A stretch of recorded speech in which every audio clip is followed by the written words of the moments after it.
Welcome. In this short tutorial, I'll be showing you how to add a search bar here in Wix. So first up, go ahead and go to the left panel, and in here, just click on the plus sign that says add element. Okay, click on it, wait for it to load, and once it loads, go ahead over to menu and anchor. Okay, now in here, the right hand side, we have a site search.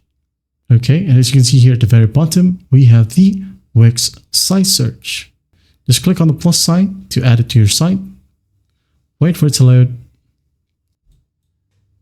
And as you can see here, Wix will automatically create a search result page, which you can customize. Okay, that is basically how you do it. Just click on it. Now, if you want to, you can go to change the background, quick edit, like so. Title, search results. You can go ahead and change this one if you want to. Okay. Section background, change it if you want to as well. Maybe this one. All right. That's basically how you do it. You hit on preview, and here's what's going to look like. As you can see.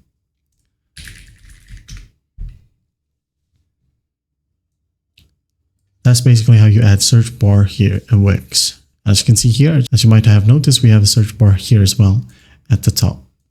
Okay. Well, I hope this video helps, and I'll see you in the next one.